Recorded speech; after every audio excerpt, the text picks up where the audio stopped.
बिस्मिल्लाहिर्रहमानिर्रहीम। अस्सलाम वालेकुम। आप देख रहे हैं चौथा सुतून और मैं हूं आपका होस्ट और दोस्त जवाद फैज़ी। नाज़रीन, अक़वाम मुत्तहिदा के ज़ेर एहतमाम इस्लामोफोबिया के ख़िलाफ़ दिन भी मनाया गया और वज़ीर ख़ारजा बिलावल भुट्टो ज़रदारी ने अक़वाम मुत्तहिदा के ज़ेर एहतमाम तकरीब से ख़िताब भी किया, जिसमें ये कहा गया कि दहशत गर्दी का किसी मज़हब से ताल्लुक़ नहीं है। इसके साथ साथ बात करेंगे कि पाकिस्तान के अंदर जहां हम बैनुल-अक़वामी सतह पे ये बात करते हैं कि शिद्दत पसंदियाँ ख़त्म होनी चाहिए, वहाँ जब हम दरूने खाना देखते हैं तो सड़कों पे बयानात में, ख़िताबात में एक दूसरे को न सिर्फ नीचा दिखाने की बल्कि फाड़ लो और डंडे उठा लो और हिला के रख दो सब कुछ, ये हम जब देखेंगे तो फिर हम दुनियाए आलम को अपना केस कैसे उस पर वाज़े कर सकेंगे। इसके साथ साथ मुआशी इशारे उनको बेहतर करने के लिए यकीनन हुकूमत वक्त कोशा है, लेकिन रमज़ान आने वाला है तो उसमें महंगाई में कमी कैसे होगी। इसी तरह हमने ये देखा कि जहाँ एक तरफ जनाब आली मरतबत इमरान ख़ान अपने तंदो तेज़ ख़िताबात जारी रखे हुए हैं और नौजवानों को, ख़वातीन को अपने बाहर ढाल की सूरत में बुलाए हुए हैं, वहाँ पे हमने देखा कि फैसलाबाद में आज पाकिस्तान मुस्लिम लीग नून का तंजीमी कन्वेंशन हुआ और मरीम नवाज़ साहिबा जारहाना इनिंग्स खेल रही हैं अपने ख़िताबात के ज़रिए। और मामला वो ये कहती हैं कि जब तक बराबर नहीं होंगे पलड़े तब तक इलेक्शन का फ़ायदा नहीं होगा और किस तरह मान लेंगे सारे। लिहाजा इन्हीं सवालात पे बात करेंगे मेरे senior most journalist, seasoned journalist, साबिक़ चेयरमैन पैमरा जनाब अफसार आलम। बहुत शुक्रिया अफसार आलम साहब, कैसे मिजाज हैं आपके? बहुत शुक्रिया जनाब, अल्लाह का शुक्र है, मिजाज ठीक हैं, दुआएं आपकी। अफसार आलम साहब, इंट्रो जो मैंने दिया मैं यहाँ से ही शुरू हो जाता हूँ कि बैरूनी दुनिया को तो हम ये कहें कि हम शिद्दत पसंद नहीं हैं, लेकिन जब वो हमारे यहाँ की शिद्दतें देखते हैं, हिद्दतें देखते हैं, तो किस मुँह से हम कोई बात कर पाएंगे? जाहिर है जी, ये आपकी बात वजनदार है। इंसान का या कौमों का अमल बोलता है, उनके अल्फाज या उनके दावे नहीं बोलते। और बदकिस्मती से हमारे मुल्क में पिछले 40-50 साल में शिद्दत पसंदी का जो एक सफ़र शुरू हुआ था, अब हम उसके इंतहा पे पहुंचे हुए हैं और हमें फैसला करना है कि जो दुनिया हमारे बारे में सोचती है, समझती है, वो सही है या गलत है। और इसका फैसला भी हम ही कर सकेंगे और हमें करना भी चाहिए और हमें सोचना चाहिए कि इससे ज़्यादा नीचे हमारी कौम नहीं गिर सकती और कोई अब जगह नहीं रहेगी मज़ीद गिरने के लिए।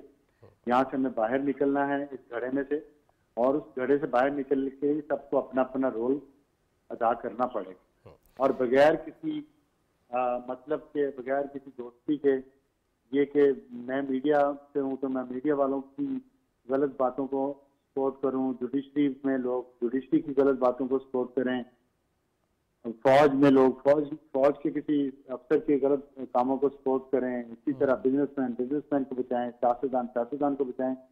इस ऐसे ही मुल्क आगे नहीं बढ़ेगा। इसमें एक हमें लकीर खींचनी पड़ेगी कि आज के बाद कोई किसी की गलती जो है वो बगैर सजा दिया नहीं जाएगी, तो फिर शायद हम इससे निकल सकें। खुलूस नियत अगर हो तो शायद निकल सकें। अफसार आलम साहब, अभी आपने बात की तमाम तबकात की, मीडिया से आप शुरू हुए, लेकिन ये गुज़िश्ता दिनों वफाकी वज़ीर ख़जाना और चीफ़ ऑफ आर्मी स्टाफ की बिजनेसमैन से मुलाकात हुई, उस पर PTI ने बड़ी तनकीद की, लेकिन जवाबन तो ये आ गया कि ये सिलसिला तो शुरू ही खान साहब ने करवाया था।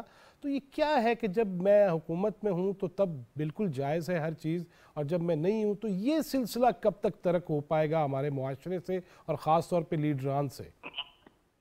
जब तक हम आइन की रूह पे उसके मुताबिक अमल नहीं करेंगे तब तक ये सिलसिला जारी रहेगा और आइन में जिसका जो किरदार है वही करना चाहिए।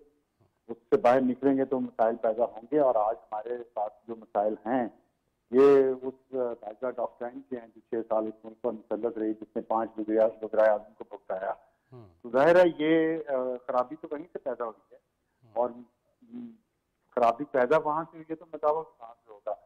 मैंने आपको जैसे पहले बताया है कि कोई एक जमात या कोई एक तबका मौजूदा सूरत हाल में से इस मुल्क को बाहर नहीं निकाल सकता। सबको अपना अपना रोल प्ले करना पड़ेगा और वो रोल प्ले करने का ये मतलब नहीं है कि कोई डोमिनेट कर जाए या कोई सबऑर्डिनेट हो जाए। रोल प्ले करने का सबसे पहला मतलब ये है कि अपनी माजी की गलतियों को सारे तस्लीम करें, सही खुले दिल से, और माफी मांगे कौम से। और माफी का मतलब ये होता है कि आइंदा नहीं किया जाएगा ये काम। आइंदा आइन के हदूद क्रॉस नहीं की जाएंगे, और उसके बाद डिसाइड करें कि जिसका जो रोल है वो पूरा करे और इस मुल्क को आगे लेके चले। अब सारा साहब, जिस तरह हम ये देख रहे हैं कि कौमी इदारों के हवाले से ठीक है, तनकीद जो है वो जायज़ बिल्कुल होनी चाहिए, लेकिन अब तो सारे खाते ही नहीं खुल गए। अदलिया के हवाले से चीज़ें बरसरेआम डिस्कस हो रही हैं, और फिर फ़ौज के हवाले से भी हमने ये देखा कि इदारों के हवाले से भी जिस तरह के खिताबात किए जा रहे हैं और किए गए हैं, ये सारे मामलात जो गुडमुड हुए हैं, आपने ये फरमा दिया कि हर एक की हदूद क़यूद हैं, उसके अंदर रहेंगे तो चलेंगे, लेकिन DGI और DGISPR ने तो कह दिया कि पिछले दाग अब हम धोना चाहते हैं और पिछले गुनाह हम जो है बख्शवाना चाह रहे हैं। लिहाजा उसके बावजूद हर एक गुफ्तगू में, खिताब में इस किस्म की गुफ्तगू करना, ये कहाँ लेके जाएगा हमें? देखिए, वो जो आपने कहा ना कि वो अब बहुत ज्यादा तनकीद हो रही है, वो एक है मुहावरा तंग आमद जंग आमद। ये जो जो हुक्मरान हैं, असली हुक्मरान और जो फैसला कुन कुव्वतें हैं, उनको ये बात बहुत सालों तक हम समझाते रहे, हम भी समझाते रहे, दूसरे भी समझाते रहे कि जितना रोल ज्यादा बढ़ाएंगे उतनी रेजिस्टेंस फिर ज्यादा शिद्दत से आएगी। तो जितना रोल लेजिटिमेट है, आइन में लिखा है, उसके मुताबिक रहना चाहिए, और हर एक को, सिविलियन अदारों को भी बनने का, मजबूत होने का मौका देना चाहिए, पार्लियामेंट को मजबूत होना चाहिए, जुडिशरी को इंडिपेंडेंट होना चाहिए। तो वो नहीं हो सका तो जाहिर है अब उसका फिर असरात तो होने थे कि आप जब इतने वज़राए आज़म को इस तरह तंग करेंगे, काम नहीं करने देंगे, तो उनके जो फॉलोअर्स हैं फिर वो पॉलिटिकल अवेयरनेस तो आती है ना, वो आ गई है। और अब डिजिटल मीडिया है, हर एक के हाथ में फोन है, हर एक को पता चल जाती है, फॉरन TV चैनल्स हैं। फिर इसके बाद एक इशू ये है कि आपने जिक्र किया इदारों का, उसमें अदलिया का आपने जिक्र किया, तो अदलिया का रोल जो है ना वो बहुत ही काबिल तारीफ नहीं रहा पिछले कई सालों से। खैर हमेशा से नहीं रहा, हमेशा से नहीं रहा, लेकिन पिछले कुछ सालों से तो वो भी ऐसे लगता है कि कपड़े उतार के मैदान में आ गए हैं, जो कहना कह लें, हमने तो वही करना है जो हमारे मफाद है। अब एक जज की ऑडियो लीक आई हुई है, उससे चाहिए था कि उन्हें बेंच से अलग कर दिया जाता है, जब वो खुद अलग हो जाते जब तक कि उसका सच और झूठ बाहर ना आ जाता, लेकिन नहीं हुआ। कोई अखलाकी मयार नहीं रह गया। हमारे जजेस ऐसे माशरे का ऐसा हिस्सा होते हैं, ऐसे लोग होते हैं जिनका किरदार किसी भी शक्ल सुबह से बालातर होना चाहिए। बालातर ना हो तो सबसे बेहतर उनका किरदार जरूर होना चाहिए। सियासतदान से बेहतर होना चाहिए, जर्नैल से बेहतर होना चाहिए, सहाफी से बेहतर होना चाहिए, लेकिन अनफॉर्चुनेटली ऐसा नहीं है। तो वो क्योंकि अल्टीमेट आर्बिटर तो जुडिशरी है ना, उसके लोग अगर नहीं काम करेंगे अपना सही तरीके से, तो फिर नीचे आप कैसे एक्सपेक्ट करते हैं जो उनसे कम मजबूत किरदार के लोग हैं, जिनसे कम अखलाकियात का तकाजा या एक्सपेक्टेशन होती है। तो मेरा ख्याल है कि अदलिया में जो रॉट हुई है उसका नुकसान सबसे ज्यादा मुल्क को हुआ है। और उसके बाद मैं आपको जैसे कहा है कि आइन को जो भी आइन सिग्नी करता है उसके असरात पड़ते हैं। तो ये अगर तनकीद ज्यादा हुई है तो इससे हो रही है, तो इससे सीखना चाहिए। इसको तनकीद करने वाले सारे मुल्क दुश्मन नहीं है, बल्कि मैं तो समझती शायद ही कोई मुल्क दुश्मन है। सब इस वतन से मोहब्बत करते हैं, इस वतन में रहना चाहते हैं, इस वतन को खुशहाल देखना चाहते हैं, इस वतन की बेहतरी चाहते हैं, इसलिए तनकीद कर रहे हैं ना। क्योंकि हमें दुख होता है जब हम देखते हैं कि रीजनल कंट्रीज हमसे आगे हैं, दुनिया के दूसरे तमाम ममालिक हमसे आगे चले गए हैं, और हमारे क्या हालत है कि पेट्रोल उठा के फिर रहे हैं पूरी दुनिया में, कोई देता तक नहीं दे रहा हमें। तो ये बड़ी शर्मनाक बात है। हमारे पासपोर्ट की कोई इज्जत नहीं है, हमारी अदलिया का नंबर देखने क्या है पूरी दुनिया में, हमारी जमहूरियत का नंबर क्या है, तो हमारी पुलिस का नंबर क्या, सारे इदारे तबाह हो चुके हैं। और ना पैसा है कोई हमारे पास, ना बिल है, ना कोई इंस्पिरेशन रह गई है। हर लीडर को गंदा कर दिया गया है, कौम किस कौम डिवाइडेड है। इतनी पोलराइजेशन जिंदगी में मैंने कभी नहीं देखी कितनी स्पष्ट है इस मुल्क में। तो वो पोलराइजेशन कैसे की थी, वो मीडिया के लिए देखी थी। मीडिया के एंकर्स को बुला बुला के उन्हें बताया गया कि इसको चोर कहना है, इसको डाकू कहना है, इसको गद्दार कहना है, इसको काफिर कहना है। वो 11 साल लगे रहे मीडिया के लोग, और वो फिर वो जहर भर दिया गया लोगों के जहनों में और दिमागों में, जो अब बाहर निकल रहा है। और वो जो मीडिया के एंकर जो थे जिनको ये जहर फैलाना सिखाया जा रहा था और उनको प्रोटेक्ट किया जा रहा था मुसलसल हर किस्म के कानून से, अब वो खुद खड़े होकर स्टेज पे ये बातें कर रहे हैं कि हमें तो बताया गया था, फलाना चोर डाकू वो झूठा में शर्मिंदगी है, हम माफी मांग रहे हैं। तो फिर गलत काम का नतीजा तो गलत ही होना था। लेकिन अब साथ साहब उसमें जो जिन्होंने ऐसा नहीं किया उनको फिर गोलियां लगी, उनको पाबंद सलासल किया गया और उनके बारे में जो जिस तरह के अटैक किए गए और अब तक किए जा रहे हैं, ये सिलसिला भी तो देखना चाहिए ना तमाम तर को। बिल्कुल देखना चाहिए इसमें, लेकिन मेरा ख्याल है कि कौम के लोगों को खड़ा होना चाहिए, जिसको इस मुल्क से मोहब्बत है, जिसने इस मुल्क में रहना है, जिसके बुजुर्गों की हड्डियां जहाँ दफन होना है, जिसके बच्चे यहाँ पे हैं, जिसके कुछ यहाँ पे है, जो मोहब्बत अनकंडीशनल प्यार करते हैं इस मुल्क से, अब वो गोलियों से तो नहीं करते, वो उठाए जाने से तो नहीं करते, जेलों से तो नहीं करते, वो केसेस से तो नहीं करते, क्योंकि उनकी कमिटमेंट है, उनकी धरती माँ है।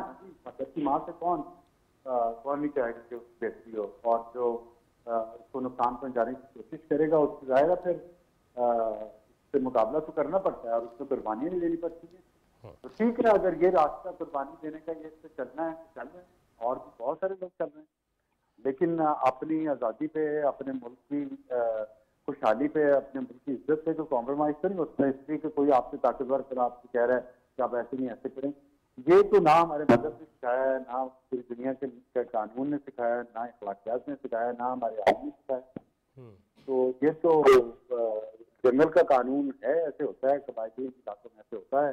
हमारा तो हमारा तो दावा इस्लामी जमहूरिया पाकिस्तान, इस्लामी जमहूरिया पाकिस्तान में इस्लाम भी होना चाहिए, जमहूरियत भी होनी चाहिए। यस। अच्छा अफसार साहब, जिस तरह पोलराइजेशन बढ़ चुकी है, आइंदा आपको क्या नज़र आ रहा है इलेक्शन या इंतखाबी माहौल में, और जहाँ तक लोगों के कारकुनों के जहन में नफ़रत पैदा कर दी गई है, बल्कि ठोस दी गई है, कब तक ये, हमें कितना वक्त लगेगा नॉर्मलाइज होते हुए? देखिए, वक्त का तो नहीं पता कितना लगेगा, मेरे ख्याल में तो बहुत वक्त लगेगा, लेकिन उसकी शुरुआत भी नहीं नजर आ रही। जैसे मैंने आपको कहा कि सबको सबसे पहले अध्यक्ष खड़े होकर अपने गुनाहों की माफी मांगनी चाहिए, फिर GSQ को मांगनी चाहिए, मीडिया को मांगनी चाहिए, सियासतदानों को मांगनी चाहिए, इंडस्ट्रियलिस्ट बिजनेसमैन को मांगनी चाहिए, टैक्स नहीं देते और मराहत मांगते हैं सारे के, ताकि हम अपनी इंडस्ट्री चला सकें, इंडस्ट्री को कम्पेटिटिव करें। सब लोगों को अपना अपना रोल सिलेक्ट करना पड़ेगा और सबको खड़े होकर, जब तक कंसेंसस नहीं होता सबके दरमियान कि हमें आगे बढ़ना है, और जो नहीं मानता फिर उसको आप सजा दें कानून के मुताबिक। यही है तरीका, और तो कोई तरीका नहीं ना कि आप एक शुरुआत नहीं करना चाहते कि नहीं करना चाहते, जैसे ये घर में देखा होता है कानून के दरमियान। मतलब अफसार साहब, आपके कहने का मतलब जो मुझे समझ आया वो ये है कि अभी इज्तिमाई माफ़ी है और इनफरादी माफ़ी भी है और इदारतन माफ़ी भी है। वैसे आखिर में मुझे ये बताइएगा कौन इमामत करेगा, किसके ऊपर सारे मुत्तफिक हो जाएंगे कि आओ जी इकट्ठे होकर माफ़ी मांग लेने हैं? नहीं देखें, ये तो हर एक अपना अपना रोल है जी। अदलिया को मैं तो नहीं कहूँगा जाके, अदलिया को खुद एहसास होना चाहिए, सबसे ऊपर आइन है, आइन जो कहता है वो करें। और अगर जैसे मैंने आपको बताया, अगर जजेस पे इल्जाम हैं तो उसका सामना करें, जर्नलिस्ट पे इल्जाम है वो सामना करें, जनरल्स पे इल्जाम हैं वो सामना करें, उनका कोर्ट मार्शल हो, पार्लियामेंटेरियंस पे, सियासतदानों पे इल्जाम है वो सामना करें, केसेस को भुगतें और साबित करें कि वो सही है और उन पे केसेस गलत है। ये सिंपल है। और जिनके साथ ज्यादती की गई है, अदलिया ने की है, या फौज ने की है, या मीडिया ने की है, या पार्लियामेंट ने की है, वो उसका अदालत करें, वो भी माने कि हमने गलत किया और उसको कॉम्पनसेट किया जाए। ऐसे तो नहीं हो सकता ना कि आप लोगों की उमंगों को कुचलते रहे मुसलसल। अंग्रेज के खिलाफ किस चीज की तो जरूरत थी, किस चीज की तो जरूरत थी ना, जो आज़ादी चाहिए थी, और अपनी उमंगों के मुताबिक हम जिंदगी गुजारना चाहते थे, आज़ाद मिलते हैं। अगर वो आज़ादी नहीं मुयसर, यहाँ पे वो सुकून नहीं मुयसर, वो सलामती तहफ़्फ़ुज़ नहीं मुयसर, वो खुशहाली, वो बेहतर मईशत नहीं मुयसर, जबकि कोई वजह नहीं है इन सब चीज़ों की हमारे पास मौजूद ना हो। कोई वजह नहीं, सिवाय अपनी बदनीयती के और अपने ज़ाती मफादात के और अपने गिरोही और इदाराती मफादात के, और कोई चीज़ हमें नहीं रोक रही, ये चीज़ें रोक रही हैं। तो ये तो मुझसे बड़े समझदार लोग बैठे हैं, बड़े बड़े अफसरों को बैठे हैं, उनको मुझसे ज़्यादा इस चीज़ का एहसास और ख्याल होना चाहिए। बहुत शुक्रिया जनाब अफसार आलम। स्टूडियोज़ में आपके साथ वादा गुफ्तगू होगी, इस वादे के साथ अल्लाह हाफ़िज़ जी। जनाब सलमान गनी हमारे साथ फ़ोन लाइन पे है, उनसे भी इन्हीं मौज़ूआत पे बात करते हैं। अस्सलाम वालेकुम सलमान गनी साहब। जी वालेकुम अस्सलाम। सलमान गनी साहब, अभी अफसार आलम साहब से बात हो रही थी तो वो ये कह रहे थे कि ये जितनी भी परागंदगी है सियासत में, मुल्की मामलात में, मुआशी अजबू हाली है, इखलाक की गिरावट है, इस सारे माहौल में हर एक को बिला तखसीस व तफरीक माफ़ी मांगनी चाहिए अल्लाह से भी, कौम से भी, और फिर एक सिमत ऐसी इख्तियार कर लेनी चाहिए कि मुल्की तरक्की का जो जीना हो उस पर चल सके। क्या फरमाएंगे आप? देखें, जवाद मैं भी अफसार आलम साहब की गुफ्तगू सुन रहा था और उनका बड़ा हकीकत पसंदाना तजिया है। बात यह कि आज पाकिस्तान जिस मोड़ पे खड़ा है, चाहिए तो यही है कि सब एक एक कदम पीछे हटें और पाकिस्तान को आगे ले आए। बात यह कि हम इस मैच पे क्यों पहुंचे, इसका तजिया करने की भी जरूरत है। और जवाब, आपको याद होगा कि 2017 में पनामा लीक्स आने से पहले आप अदाद शुमार उठा के देख लें और तमाम इंडिकेटर्स देख लें, पाकिस्तान आगे की तरफ जा रहा था। तो आखिर कुछ तो हुआ और उसमें किस किस का कितना कितना किरदार था, ये गिरें अब खुल रही हैं। और मैं समझता हूं कि ये जब गिरें खुल रही हैं तो इससे सबक लेने की जरूरत है कि आईने पाकिस्तान के तहत जिसका जितना जितना किरदार है वो उतना किरदार अदा करे। प्रॉब्लम कहाँ से पैदा होती है? जब एक अदारा दूसरे अदारे की जिम्मेदारियों में टांग अड़ाने की कोशिश करता है और पाकिस्तान की इलेक्टेड हुकूमत और पाकिस्तान की पार्लियामेंट को कोई हैसियत देने के लिए तैयार नहीं होता, और यही सबसे बड़ा मसला है। देखिए, जब हम ये कहते हैं कि पाकिस्तान जमहूरी स्ट्रगल के नतीजे में बना था और पाकिस्तान की बका और सलामती का दारोमदार डेमोक्रेसी के साथ है, तो फिर डेमोक्रेसी को चलने दिया जाए। हम यहाँ तक क्यों कर पहुंचे हैं? आज पाकिस्तान के अंदर तमाम तबकात परेशान हैं और सबसे अहम बात जो है, बड़ा चैलेंज जो है वो मईशत है। और IMF जो है हमें दबाता चला जा रहा है। क्या वजह है? मेरा ख्याल हमें इस पर भी बात करनी चाहिए कि उसने ये तर्जबल क्यों इख्तियार किया है। इसलिए इख्तियार किया है कि पाकिस्तान के अंदर इंतशार है, खलफशार है कि पाकिस्तान का प्राइम मिनिस्टर दरबदर फिर रहा है कि पाकिस्तान की मईशत किसी तरह बहाल हो जाए, खड़ी हो जाए, लेकिन दूसरा एक लीडर बैठ के कहता है कि जी पाकिस्तान दिवालिया होने के करीब है, पाकिस्तान श्रीलंका बन जाएगा। तो मैं समझता हूँ कि पाकिस्तान की फौज ने नविश्ता दीवार पड़ा है। और इसी हफ्ते मैं समझता हूँ पाकिस्तान के सिपा सलार ने बड़ा अच्छा मशवरा दिया है, इसलिए कि उन्हें अप्रोच करने की कोशिश की जाती है कि सियासतदान मिल बैठकर बात करने के लिए तैयार नहीं, कि एक लीडर सियासतदानों से बैठने के लिए तो तैयार नहीं, लेकिन उनको आवाज देता है तो उनसे मैं बात करने के लिए तैयार हूं। और मैं समझता हूं कि उन्होंने बहुत अच्छी बात की है कि सियासतदान मिलकर बैठे और तमाम मामला का जायजा ले। सलमान गनी साहब, बिठाएगा कौन? वही मसला, मैंने उनसे भी यही पूछा, आपसे भी, वो कौन ऐसी शख्सियत है जो तमाम, मैं ये नहीं कह रहा कि चीफ ऑफ आर्मी स्टाफ या चीफ जस्टिस ऑफ पाकिस्तान, लेकिन कोई ऐसी शख्सियत, कोई ऐसा प्लेटफॉर्म, कोई ऐसा इदारा जहाँ पे ये सारे इकट्ठे बैठ सके। खान साहब तो कह रहे हैं मैं तो हाथ भी नहीं मिलाना चाह रहा। देखें, जवाब तल्ख हकीकत यही है, आखिर पाकिस्तान की सियासत में 2 दहाइयों से जो तलखी आई है, जो इंतशार है, जो खलफशार है, जो इल्जाम तराशी है, जो गाली गलोच है, एक माइंडसेट आया है। मैं किसी का नाम नहीं लेना चाहता। इससे पहले जवाद फैजी, आपको भी पता है कि पाकिस्तान की लीडरशिप तमाम तरह इख्तिलाफात के बावजूद बैठती थी। पाकिस्तान के प्राइम मिनिस्टर ने, आप भूल गए हैं कि जब APS का वाकया हुआ है तो इमरान खान साहब प्राइम मिनिस्टर हाउस में एक छत के नीचे बैठे थे। उस वक्त के प्राइम मिनिस्टर ने एक इकदाम किया, उसने सबकी तरफ सुलह का हाथ बढ़ाया और छत तले बैठ के आपने नेशनल एक्शन प्रोग्राम बनाया था। और मैं समझता हूं कि वो जो कहते हैं ना कि जमाने भर की निगाहों में मुतबर होंगे वो फैसले जो मोहब्बत की मेज पर होंगे। आज के सियासतदानों को एक एक कदम पीछे हटना चाहिए। अलबत्ता वो जो आपका सवाल है कि जी कौन ऐसे करेगा, तो ये इनिशिएटिव पाकिस्तान के प्राइम मिनिस्टर को लेना पड़ेगा।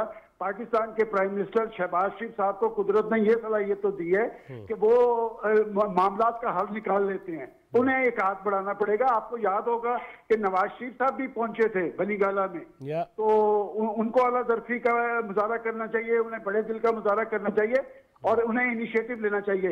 मैं आपको ये भी बताता चलूं कि ये जो मैंने हवाला दिया आपको सिपा सलार की बातचीत का, उसमें उन्होंने भी यही कहा था कि ये मामला जो है ये शहबाज शरीफ से मिलकर हल करें। लेकिन वो शहबाज शरीफ से मिलके बात करने के लिए इसलिए तैयार नहीं है, वो समझते हैं कि शायद इससे उनका कद और ज्यादा घट जाएगा। वो पाकिस्तान के इलेक्टेड प्राइम मिनिस्टर हैं और आईनी अमल के जरिए आए हैं।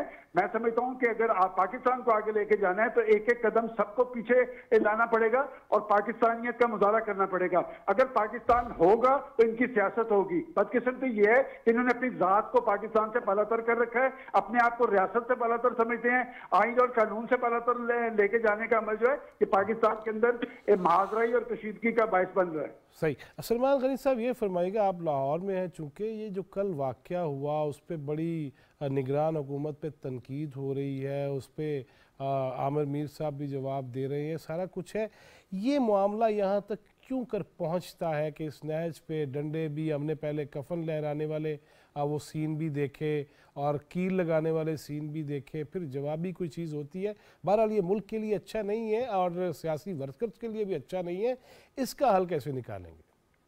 देखिए, ये बड़ा वैलिड आपका क्वेश्चन है और बड़ी हसास सा ये क्वेश्चन है।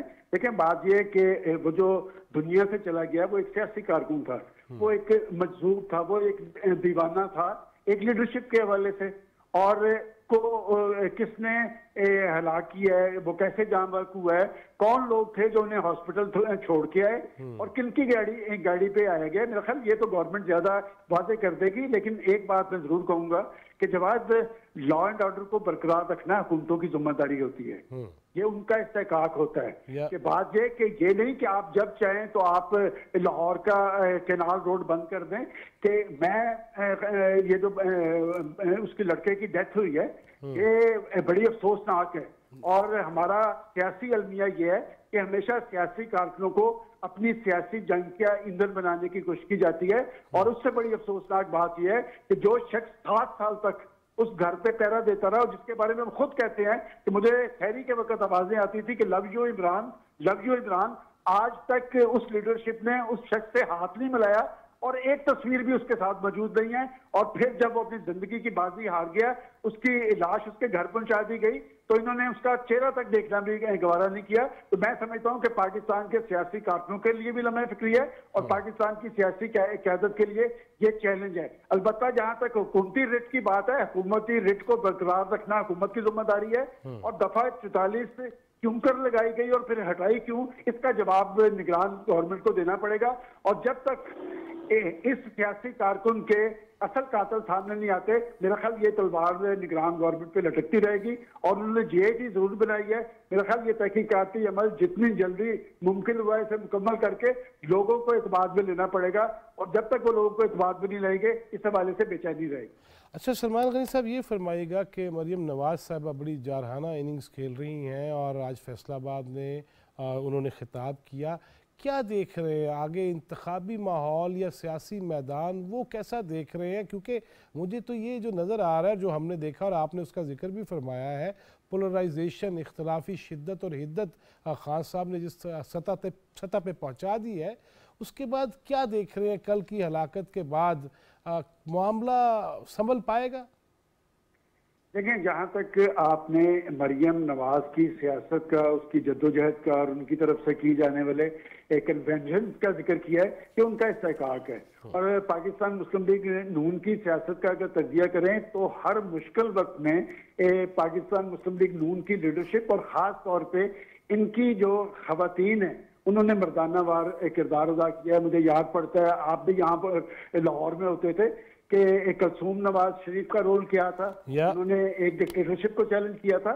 और मरियम नवाज से ये क्रेडिट आप नहीं छीन सकते कि जब इमरान खान साहब की हुकूमत को पाकिस्तान में मुसल्लत किया गया और चीजें एक्सपोज होनी शुरू हुई, महंगाई, बेरोजगारी, गुर्बत का एक रुझान था, तो ये खातून बाहर निकली थी। इसने सबसे पहले इमरान खान साहब को चैलेंज किया था।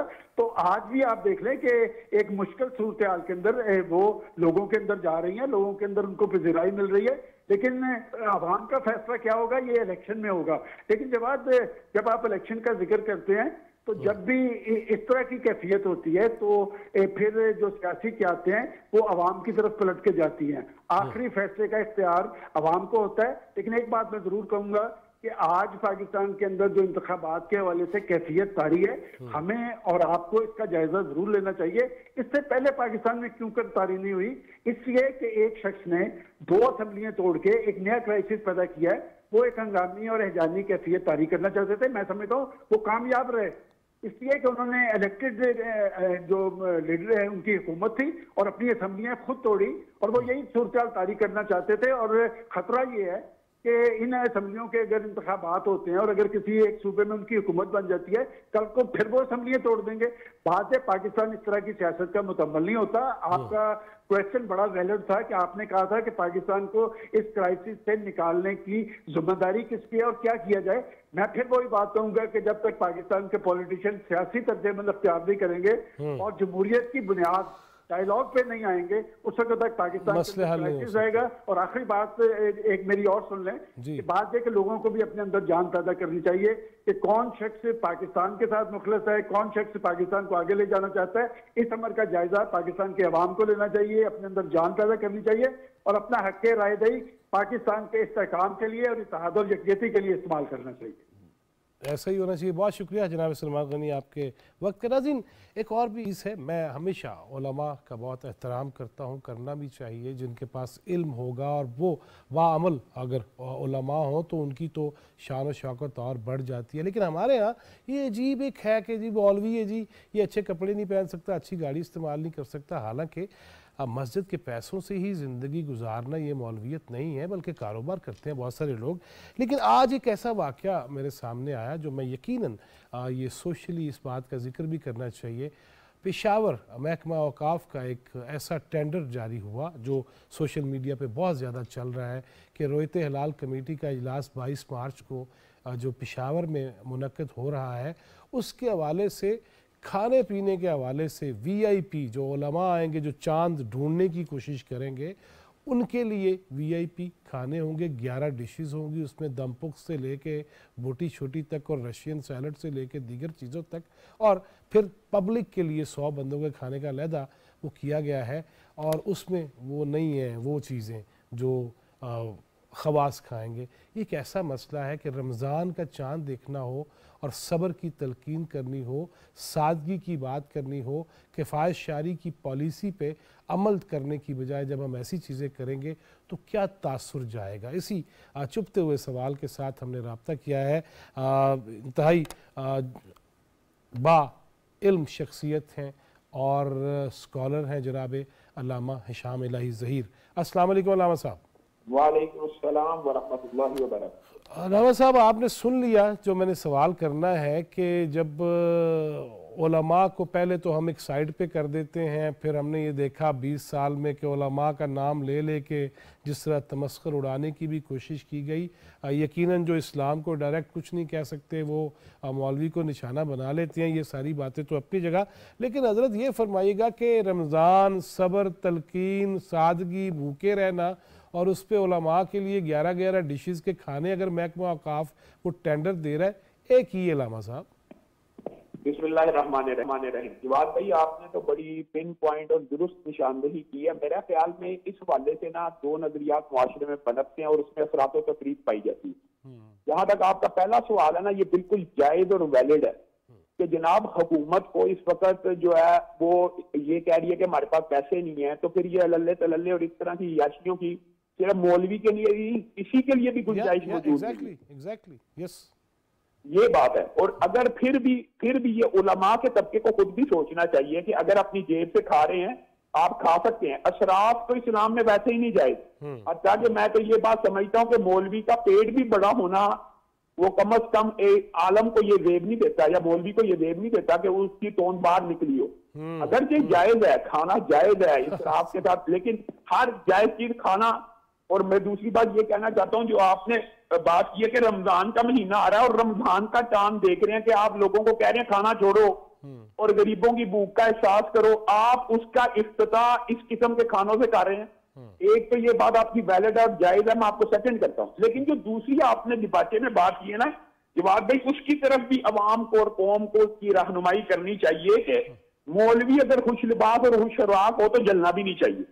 अगर मौलवी कोई बिजनेस करता है या मौलवी खुद कारोबार करता है तो वो कारोबार के जरिए जो मर्जी ले ले, गाड़ी ले ले, तो फिर उसके ऊपर भी कदगन नहीं लगना चाहिए। लेकिन होता क्या है, लोग फिर ये देखते हैं बुनियादी तौर पे, हजरत उमर का वाकया मेरे जहन में आ गया कि हजरत उमर ने अपने बेटे को कहा था, अगर मैं कोई ऑर्डिनेंस जारी करूं और मेरी औलाद में से उसकी कोई मुखालफत करेगा तो मैं उसको दुगनी सजा दूंगा। लोग मौलवियों को इस एंगल से देखते हैं कि ये सब्र की तलकीन करते हैं। ये कहते हैं रसूलुल्लाह ने खंदक में एक नहीं दो दो पत्थर बांधे हुए थे, रसूलुल्लाह ने भूख काटी है, रसूलुल्लाह 3-3 दिन उनके घर में चूल्हा नहीं जला। लोग ये बात सोचते हैं कि मौलवी हमें रसूलुल्लाह की ये बातें बयान करते हैं और खुद जब खाने की टेबल के ऊपर बैठते हैं तो 20 मुरद्दन खाने उनके सामने पड़े होते हैं। और फिर लोग ये आयतें लोगों को अब आती हैं, इल्म फैल चुका है। लिमा तक़ूलूना मा ला तफ़अलून कबूरा मक़तन इंदल्लाह। अल्लाह ताला ने बताई है शिद्दत से किसी बात का रद्द की है कि वो बात क्यों कहते हो जिसके ऊपर अमल नहीं करते, और वो बात क्यों कहते हो कि जो तुमने की ना हो। इसके दोनों मानी लिए जा सकते हैं। तो गोया अब अवाम के अंदर ये शऊर पैदा हो गया हुआ है। एक एंगल इसका दुरुस्त है, हुकूमत को किसी तौर के ऊपर, चाहे वो मौलवियों की दावत हो, चाहे वो सियासतदानों की दावत हो, चाहे वो ब्यूरोक्रेट्स की दावत हो। अभी पिछले दिनों शहबाज शरीफ साहब ने कहा था हम सिर्फ चाय के ऊपर और बिस्किट के ऊपर काम चलाएंगे, तो औकाफ क्या गवर्नमेंट का हिस्सा नहीं है? वो कैसे दम पुख्त चला सकते हैं? आप ये बताएं ना। ये तो इसका मतलब है आप अपने वजीर आजम की जो पॉलिसी है हुकूमत की उसके खिलाफ चल रहे हैं। और एक बात खुशी की ये है कि वो मैंने अभी नोटिफिकेशन पढ़ा कि वो मुअत्तल हो गया है। चलो मौलवियों का तो आप लोगों ने खाना भी बंद कर दिया, लेकिन कहने का मतलब ये है कि सियासतदानों के ऊपर भी नजर रखनी चाहिए। अगर सब पे होनी चाहिए, सब पे होनी चाहिए यकीन। ये बात अगर मौलवियों के लिए कभी कोई खाना बन रहा था तो उसके ऊपर तो फौरी पाबंदी लग गई। लेकिन मैं ये कहता हूँ कि ये भी अच्छा ट्रेंड है, ये इख्तिसाब होना चाहिए। खुद इख्तिसाबी जो कौम नहीं करती वो कामयाब नहीं होती, खुद इख्तिसाबी होनी चाहिए। और मैं आपकी बात को सेकंड करता हूँ। अच्छा शामिल ज़हीर साहब, ये फरमाइएगा कि चूँकि आज एक तकरीब थी अक़वाम मुत्तहिदा में, हमारे वज़ीर ख़ारजा वहाँ पे थे, उन्होंने ख़िताब भी किया इस्लामोफोबिया के ख़िलाफ़ आलमी दिन के हवाले से। मैं ये पूछना चाहूँगा कि एक जानिब तो हम पूरी दुनिया को ये कहते हैं कि दहशत गर्दी का किसी मज़हब से ताल्लुक़ नहीं है, और ख़ास तौर पे मुसलमानों के हवाले से उसको नत्थी करना तो सिरे से जायज़ ही नहीं है और ये गलत है। लेकिन जब हम ये देखते हैं कि लाहौर की सड़कें हों या पाकिस्तान हो, खिताबात हों एक जमात के सरबराह की जानिब से, उसमें शिद्दतें और हिद्दतें हों, तो हम बैरूनी दुनिया को किस तरह कायल कर सकते हैं कि हम शदीद नहीं हैं? बुनियादी तौर पर जवाद भाई, ये इसके अंदर भी मैं समझता हूँ अफरात और तफरीद पाया जाता है। मसलन आपने एक एंगल बता दिया कि शिद्दत और हिद्दत वाली जो तकरीरें हैं वो ज़ाहिर गलत मैसेज देती हैं, लेकिन दूसरी तरफ आप ये देखें कि यूरोप के अंदर मुसलमान बेटी हिजाब की और निकाब की जंग लड़ रही है, और पाकिस्तान की मुसलमान बेटी बेहिजाबी और बेनिकाबी की जंग लड़ रही है। ये भी तो एक अफरात और तफरीद पाया जाता है ना। इस्लामोफोबिया हम कहते हैं यूरोप में पाया जाता। मैं तो ये समझता हूँ हमारी लाहौर की सड़कों के ऊपर मार्च ऐसे हुए हैं जिसके अंदर इस्लामोफोबिया का इजहार किया गया है, कारी मदरसे को निशाना बनाया गया है। दूसरी जो आप एंगल बयान करते हैं, हर गिज तशद्दुद अमेज गुफ्तगू को नशर ही नहीं होना चाहिए। और दूसरी बात ये है, मैं ये समझता हूँ जायज तौर के ऊपर समझता हूँ कि इस्लामोफोबिया आप खुद ही अंदाजा लगाएं, इस्लाम तो है ही पीस का, अमन का, तरस और सबक देने वाला। मुझे बताएं, मैं यूरोप के अवाम से या यूरोप के हुक्मरानों से आपको कम अज कम ये तो पूछना चाहिए कि मुसलमान दहशत गर्द है। बिल्कुल आपकी बात मान ली, गुज़िश्ता 20 सालों में बताइए कि कितना मुसलमान मरा है और कितना गैर मुसलमान मरा है। 20 लाख से मुसलमान जायद 10 सालों में ज़बा हो गए हैं अफगानिस्तान, इराक, लिबिया के अंदर, फिर भी मुसलमान दहशत गर्द है। उसके मुकाबले में यूरोप का बताइए क्या हाल, यूरोप का कितना को कल्चर या कौन सा गैर मुस्लिम कत्ल हुआ या कौन से गैर मुस्लिम के ऊपर दहशतगर्दी भी आपके अंदर। आपका अगर गनमैन दहशतगर्द उठ के वो सिर्फ मुसलमान नहीं है तो आप उसको साइकेट्रिस्ट कह देते हैं, आप कहते हैं वो साइकोपैथ था, वो जहनी मरीज था, उसको आप दहशतगर्द नहीं कहते। अगर इक्का दुक्का मुसलमानों के वाकयात हो जाएं वो दहशतगर्द हो जाते हैं। आज अगर कोई भी बंदा शरह सदर के साथ और गैर जानबदारी से तजदिया करे, 20 लाख से ऊपर मुसलमान गुज़िश्ता 10 सालों में शहीद हुए हैं दुनिया में, बताए उसके मुकाबले में गैर मुस्लिम कितना मरा, तजदिया करके देख लें, फिर भी मुसलमान दहशतगर्द है। यानी मुसलमान तो दहशतगर्दी का शिकार है। ये जो 20 लाख मुसलमान, और अगर 50 साल की हिस्ट्री उठाए, 50 लाख मुसलमान इन जंगों में मारा गया है, तो फिर भी हमारे पाकिस्तान के अंदर जवाद भाई 70,000 से ऊपर मिलिट्री हमारी शहादतें हैं, ये कुर्बानियां हैं। आप ये बताएं, अच्छा यानी अकेले पाकिस्तान की शहादतें 80,000 से ज्यादा है, पूरे यूरोप अमेरिका की मिला के 80,000 नहीं है, और फिर भी पाकिस्तान दहशतगर्द है। ये भी तो जवाब देना चाहिए ना। ये लॉजिकली अकली और मंतकी बात है। आप अदादो शुमार पेश करें कि आप इनको दहशतगर्द कह रहे हैं जिनके 80,000 मरे, आपका तो 1,000 नहीं मरा और आप इल्जाम हम पे लगा रहे हैं। अच्छा जी शाम साहब, ये फरमाइएगा, अभी आपसे पहले सलमान गनी साहब थे और जनाब अफसार आलम मेरे साथ बात कर रहे थे।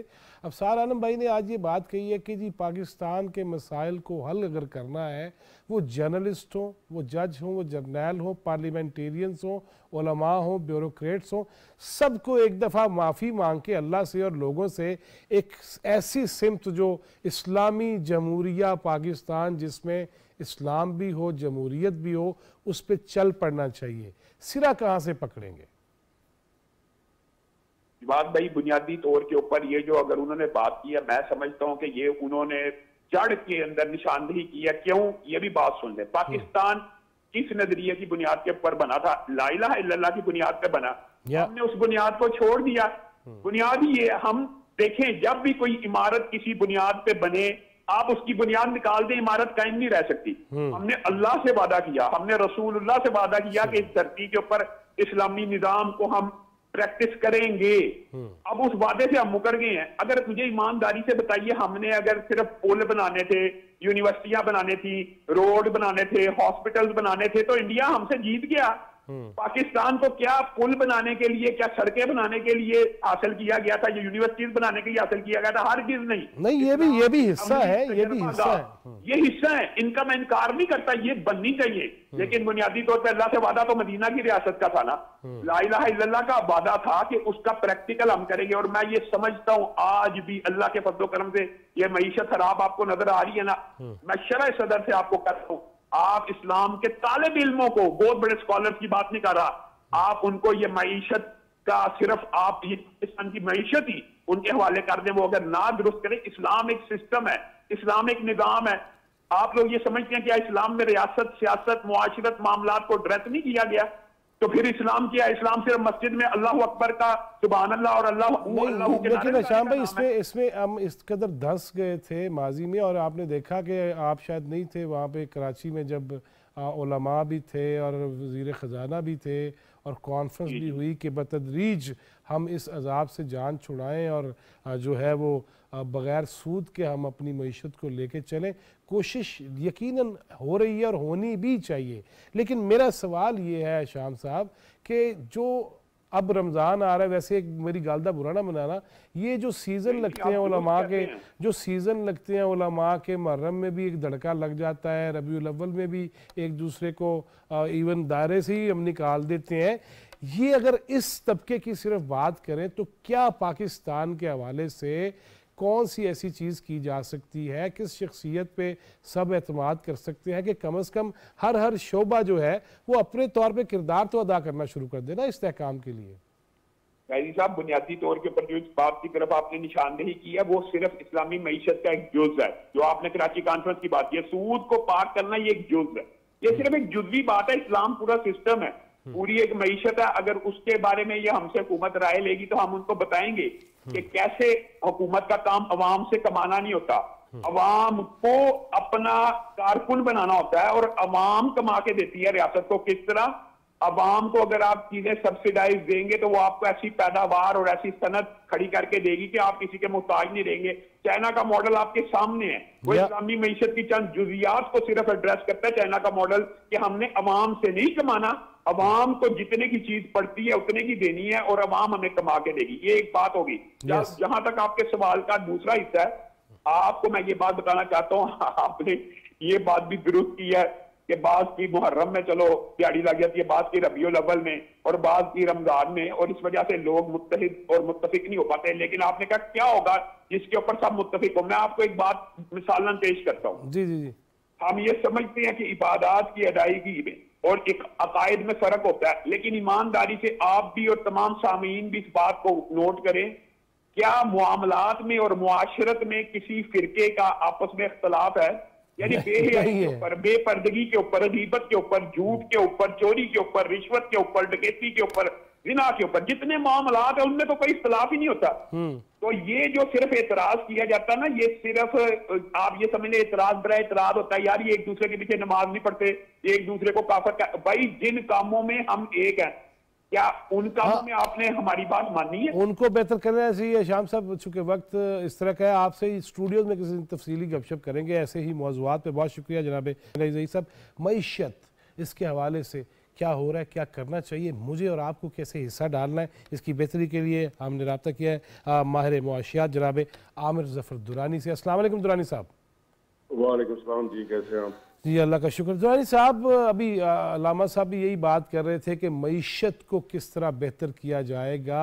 आप क्या समझ रहे हैं कि IMF से जो मुज़ाकरात और पेशरफ्त हो रही है, कब तक हम कुछ बेहतरी देख पाएंगे? रमज़ान आगे आ रहा है और महंगाई का मामला है, क्या फरमाएंगे आप? जी शुक्रिया बहुत बहुत। देखिए ये जो अभी ये पहले मैं बात सुन रहा था, यहाँ पे मईशत की जब हम बात करते हैं तो उसके लिए बहुत ज़रूरी है कि हम एक पहली चीज़ समझ लें कि IMF जो है वो इस वक्त हमने एक पिटाई में डाला हुआ मामला है हमारे लिए। और पिछले तकरीबन 2 से 3 हफ्ते से आप देख रहे हैं कि हम ये बार बार सुन रहे हैं कि ये IMF जो है ये अभी आने वाला है। मेरे ख्याल में हमारी हुकूमत ने हद्दुल वसा कोशिश कर ली है कि IMF की तमाम जो तदाबीर हैं और जो भी उन्होंने कंडीशंस यानी उन्होंने हमारे लिए शराइत रखी हैं वो हम पूरी कर रहे हैं। लेकिन ये हमें एक मुल्क के तौर पे ये सोचना पड़ेगा कि क्या ये IMF हमें वक्त कर्जा देगा या नहीं देगा। तो जब आपने रमजान का जिक्र किया तो मैं ये आपको पहले बता रहा हूँ कि इस पर 2 बहुत जरूरी चीजें। हम रमजान में बहुत सी सब्सिडीज देते हैं, ये आपको पता ही है। हम यूटिलिटी स्टोर्स खोलते हैं, हम वहाँ पे बहुत सी चीजें लाते हैं जिनके लिए हमें वो वसाइल चाहिए होते हैं जो इस वक्त हमारे लिए काफी कम है। तो मैं आपको ये अंदाजा दे सकता हूँ कि मिसाल के तौर पे यूटिलिटी स्टोर में जो रमजान में सब्सिडी जाती है वो 20 अरब से ले तजावुज करती है, और कभी कभी ये तकरीबन आप समझे, मतलब फॉर एग्जांपल मैं आपको सिंपल जो इसकी मिसाल देता हूँ कि इस वक्त जो इलेक्शंस पे बात हो रही है कि हमारे पास इतने पैसे नहीं है कि हम इलेक्शन कमीशन की पूरी कर सके वो जरूरियात जिसकी जो उनको KP में और पंजाब में इलेक्शन कराने की। तो क्या इस मौके पे हम रमजान में नंबर 1 पहली अव्वल चीज कि हम अवाम को वो तमाम मराद दे सकेंगे जो आमतौर पर रमजान में देखते। दूसरी बात कि अगर हम ये अवाम को मराद दे भी देते हैं तो उसके बावजूद जो चीज इस वक्त आई थिंक पाकिस्तान को हमारे ख्याल में सोचनी चाहिए कि अवाम क्या अपना हिस्सा अदा कर रही है। हमारा जो होता है ना, जो हम मतलब देखिए एक हुकूमत होती है और एक अवाम होती है। इंतहाई अहम बात है ये, हिस्सा कैसे अदा करेगी, ये हमें बात सोचने की है रमजान के लिए। अच्छा जी, ये बताइए, चले हमारे मुआशियात है लेकिन ये इखलाकी चीज़ है कि रमज़ान में हमारे ऊपर खौफ की एक कैफियत तो आती है, लेकिन ज़ख़ीरा अंदोज़ियाँ भी की जाती हैं, कीमतें भी बढ़ा दी जाती हैं, यानी कि दिहाड़ी लगानी है रमज़ान के नाम पे। इससे तो हुकूमत का ताल्लुक़ नहीं होता। तो ये जो हम दयालु बनते हैं बहुत ज़्यादा और हम अपने हाथ खोल देते हैं अल्लाह की राह में, लेकिन अगर मैं टैक्स ही नहीं देता, अगर मैं उसमें भी चोरी करना चाहता हूँ और रमज़ान के रोज़े भी पूरे रख रहा हूँ, तो ये इखलाकन दिवालियापन की जानिब नहीं बढ़ जाते हम, इखलाकी दिवालियापन की जानिब? जी बिल्कुल, आपने सही बात की है। आपने मतलब इकोनॉमिस्ट बाय द वे सिर्फ वो एक इकोनॉमिक्स की बात नहीं करता है, वो हमेशा सोशल यानी समाज की भी बात करता है। तो समाज के लिए ये बहुत जरूरी है कि ये जो आपकी बात है इसको गौर से सुनिए। लेकिन मैंने आपको पहले कहा कि इस वक्त जो फर्ज है पाकिस्तान का, उसको अपनी भी एक प्रॉपर से कहते हैं कि हमें अपना एक फर्ज अदा करने की जरूरत है। वो फर्ज क्या है? वो फर्ज ये है कि जो हमारे वो अफराद जिनको हम मुखय्यर हजरात कहते हैं, ठीक है, वो हजरात क्या इस वक्त पाकिस्तान की खातिर कुछ करेंगे? क्या ये जरूरी है कि इस वक्त एप्टमा अपनी सब्सिडीज का बिल लेके जाए और कहे कि जी एक्सपोर्ट्स कम हो रही है? देखिए ये बात होती है कि आपने दर्जावार यानी प्रायोरिटी किस चीज को देनी है। तो सबसे ज्यादा अहमियत जो इस वक्त हमें देनी चाहिए वो हम अपनी आम आवाम को देनी चाहिए। और देखिए इस वक्त 1/3 लोग सिंध में, अभी भी 1/3 लोग जो कि आपके सैलाब से मुतासिर हैं, वो इस वक्त भी बैठे हुए हैं बगैर किसी शेल्टर के, बगैर किसी इसके। और गर्मी आने वाली है। गर्मी का मकसद है कि वो रोजे रखेंगे घर से बाहर, वहाँ पानी भी है, वहाँ मच्छर भी हैं और पूरी गर्मी आ गई। यानी किसी ने बाहर का तो मौसम देखा नहीं है, अचानक चेंज की वजह से। तो ये ख्याल करना होगा, ये ख्याल करना होगा। वक्त चूंकि बहुत कम है दुरानी साहब, इंशाल्लाह तफसीली बात नेक्स्ट प्रोग्राम में आपसे करने की पूरी कोशिश करेंगे। नाज़रीन, मैं कोई मुफ्ती नहीं, मुल्ला नहीं, काजी नहीं, दिल मगर इस सूरत हालात से राज़ी नहीं। अभी जो बात कह दी गई है ना, यकीनन अलामा साहब ने भी ये कहा और दुरानी साहब ने भी ये बात कही कि यकीनन जो लोग पहले उम्रा कर चुके हुए हैं उनके पास है वो फिर करें, लेकिन इस मौके पर वो ज़िंदगी में जो चीज़ें एक ही दफ़ा फ़र्ज़ हैं वो अगर अदा हो चुका है, सिला मुतासरीन है, गुरबत है, बहुत सारे घराने ऐसे हैं चूल्हे नहीं जलते। रमज़ान का असल मतलब है क्या, असल मकसद है क्या, अभी से ही उसके बारे में सोचना शुरू कर दीजिए। हमारे यहाँ तो ये हाल है कि हम यकम रमज़ान से पहले बैंक से सारे पैसे निकलवा लेते हैं कि ज़कात ना काट ली जाए। सोचना हो मुझे अपने तौर पे, आपको अपने तौर पे, बहैसियत मजमूई। अब सार आलम साहब ने कहा ना कि जो है वो माफ़ी मांग ले अल्लाह से और सीधी राह पे चल पड़े। ये कह देना ना, ये देना सिरातल मुस्तकीम कह देना बड़ा आसान है, क्योंकि मतलब का हमें पता ही कोई नहीं है, उसको समझने की ज़रूरत है। अल्लाह ताला हमें हक बात को समझने, उस पर अमल की तौफीक दे और आसानियाँ तकसीम करने वाला बनाए। जवाद फैज़ी चौथा सुतून टीम को इजाज़त दीजिए। अल्लाह ने के बाद।